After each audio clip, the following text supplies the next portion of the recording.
We're here to talk about lots of things. We're going to talk about Waco. We just had the anniversary about a week ago. Why should the American people trust the American government? Mm. I like the You want silence. to start out, Jose? Yeah, I I mean, can. well, they generally are on the up and up with most things. They kind of come clean when they make mistakes. So I mean, that's kind of. I mean, I don't really know. I mean, what we're doing here at all, really. Right. I mean, generally speaking, the official narrative is about as far as you need to look into it. Exactly. But yeah, so that's why, yeah, particularly, and they don't really ever lie to us, and they're pretty straightforward. Sometimes it'll take about 30 years to get the truth, but we'll get it eventually, you know. That's a great All answer. right. Sounds about right. Wikipedia is a great source. Any Mm. .gov website is a great source. Fauci, all these people, they want what's best for you. I totally believe them. So when it comes to Waco, it seems like this was just a crazed death cult that wanted to harm everybody and take over the government. Am I right? Man, honestly, I use Waco as the best example for what kind of spotlighting what your government is capable of, Mm, and for me, really it was Ruby Ridge, Waco, and OKC that dropped the red pill and kind of like effectively removed the veil of naivete as far as just my conceptual understanding of the threat we truly face as a domestic citizenry. I just think that if our ultimate role is to hold the state accountable, then we are failing miserably. And mhm. and I think Waco is the best example of that, because they will not think twice before driving a tank through your front door and Literally. shooting you, your children, and your dog. Right. Um, Yeah, yeah, you they mentioned won't. you mentioned Ruby Ridge, Waco, OKC. Those all happened like Ruby Ridge was like the year before Waco, Six right? months before. 6 months 6 months before. before. Yeah, and it's so fascinating because you had, like, for example, Lon Horiuchi, the sniper sent from Quantico, Virginia, right, with the elite team of snipers to Ruby Ridge that day. He was the one responsible for shooting Vicky Weaver, the wife of Randy Weaver, while she was holding her newborn child in her Insane. arms, Insane. and considered to be the priority target, according to former Green Beret commander, Bo Gritz, who's a very interesting character himself and has a lot to say about Jonestown as well. Hmm. But yeah, it very much seems like you kind of take a step back and look at 6 months after the fact, the very exact same sniper who effectively I mean targeted Vicky Weaver and Yeah. and um, and clearly pulled the trigger on the death shot, was then, of course, responsible for having confirmed kills at Waco 6 months later. That's crazy. You know, It's crazy to think yeah, it's about how nuts. America, like just like the average American citizen, was thinking about all this in that time. It's like how I remember growing up, the news reporting on a shark attack, and all of a sudden there was like lots of shark attacks. And now, these early '90s, these huge standoffs are happening, and I'm sure the American people are just the majority of them are eating up all the mainstream media about however they're portraying the Weavers or the Davidians. So it's fascinating to think that it's just 6 months time had passed between that and then what happens at Waco. It's crazy. Oh, Yeah, and then 100%. 2 years from there, then it's OKC. Go on, Yeah, Austin. exactly. Yeah, that's insane. So for those who don't know, can you walk us through how Waco started and what brought us to Waco? Absolutely. Yeah, I honestly think that it's important it's important to understand that there was clearly a covert operation that was going on surrounding the Branch Davidians and specifically David Koresh. And the ATF, they were very much in a position where they needed good publicity, right? And Mm-hmm. I always found that fascinating and important to point out, right, is that seemingly this occurred due to due to the self-licking cream cone that truly is the state, right? And kind of like it's very much important to understand like the mindset overall, conceptually what was playing out.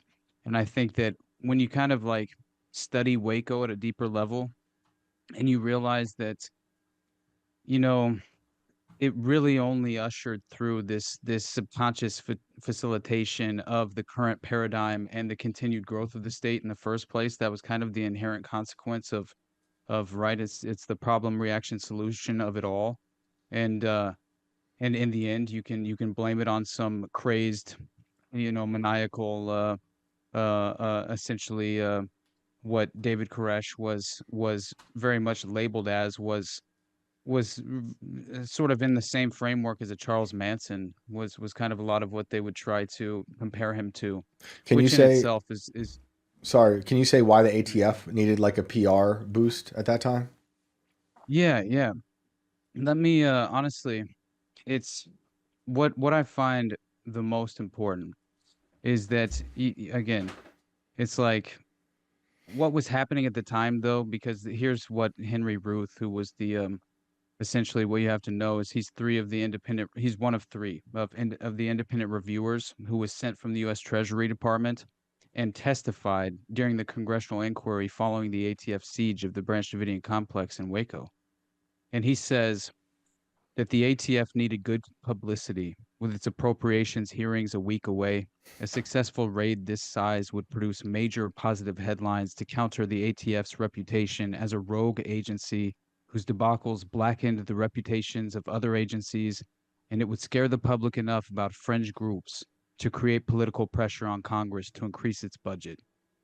And you combine that obvious just again what truly is the inevitable motivation here. It's like a layered operation because it seems to of course achieve multiple objectives that are playing out, and that makes sense the way that these agencies consistently operate. There seem to be very much overlapping agendas playing out in certain ways where certain groups are read in on the ultimate but it's very much compartmentalized. But the point being is that when you factor in the conceptual outline of Patcon, which was a huge part of what was happening in regards to these right-wing militia groups, as well as just kind of staging this, you know, really just this managing perception in this moment, yeah, I think is a key factor in kind of paving the way for the total information awareness and the new mass surveillance state.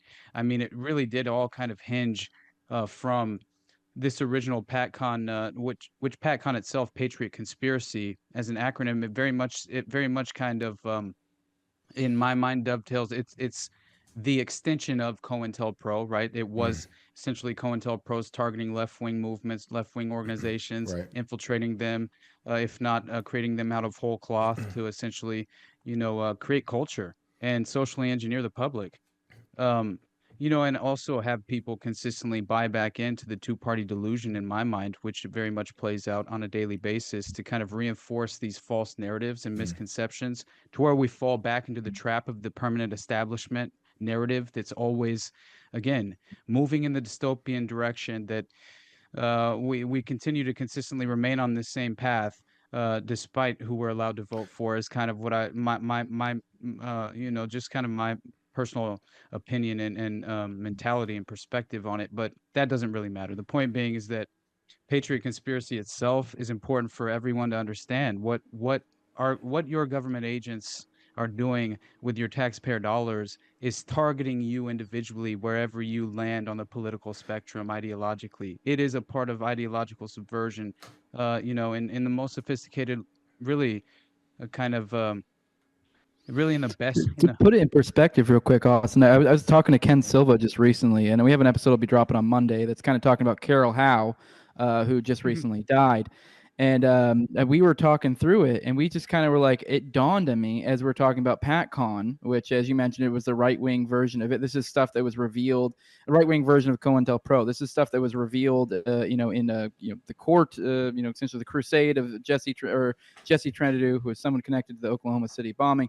But anyways, essentially there is a, and I believe there's going to be in a book coming up, Margaret Roberts' book coming out soon in July on the Oklahoma City bombing. I believe this will have this specific factoid, but there is a reason to believe, at the very least, a source upcoming, that Patcon may have played a part in Waco, which that has been kind of something that's been claimed for a long period of time by John Matthews, who is one of the individuals who came out and court or legal or FBI documents and stuff have come out that confirmed it, and he also himself confirmed he was a Patcon operative. And when you say Patcon being involved, you mean like they infiltrated the Branch Davidians? Well, the rumor for a long time is that they were concerned that there was going to be a resupply or an ammo resupply or some sort of militia or something of the like that were essentially was going to come to help them. And that was what made the big push at the end to kind of go in and sweep things up, was when that was a concern. But now if you understand how Patcon operated, it was kind of, they would have these given assets that would kind of almost be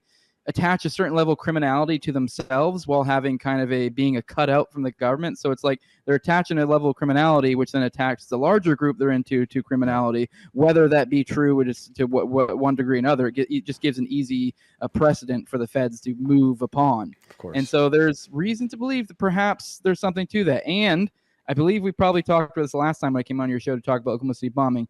There is very strong reason to believe that Timothy McVeigh himself may have been some sort of sheep-dipped government operative. Sounds crazy. There are literal literal letter he sent to his sister. He also said this to his first public defenders, that he was essentially doing black ops operation for the government. That when he went to special forces, which is with the official narrative, instead of actually finishing.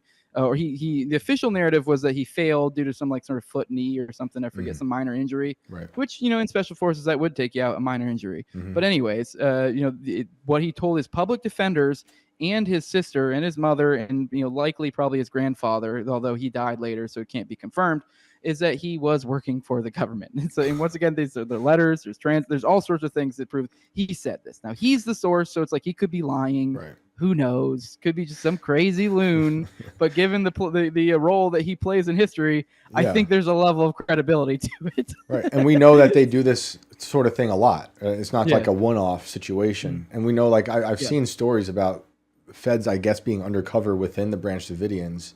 What I was going to say, Austin, while you were kind of giving us sorry, Shane, I don't mean to cut you off, but I just wanted to get the point I was getting at. Timothy McVeigh was at Waco. It literally could. There is a possibility. It's not outside the realm of possibility that Timothy McVeigh could have played a part in what caused it to go live, big time there at the end. So it is just wild how these things all interconnect, because he was at Waco. He likely was some sort of government operative. Patcon played a part. It's not all that crazy that he likely was part of Patcon, because Patcon was a joint task force. So there were other parts. He was part of the Guard as well. So that's really getting into the weeds. I would recommend people read Wendy Painting's book on this. Just the idea of that him being Guard made him more likely to be part of Patcon. When you say he was at Waco, being a domestic component as opposed to being a military, which is supposed to be foreign. So, when you say McVeigh was at Waco, can you tell us what that means? Well, this is where, as I mentioned, he was he was a black ops guy. It's so what he said is he was supposed to go out and make a legend for himself.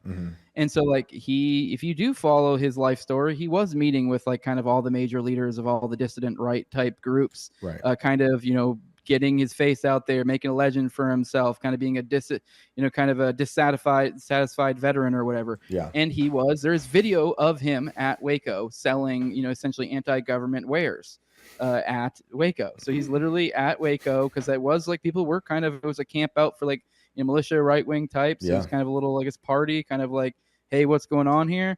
And he was there. Interesting. And I believe there's reason to believe he may have been at Ruby Ridge, I think, but I don't think that's confirmed. I'm pretty sure, but Waco's there's video. That would be crazy if he's at all three, the trifecta.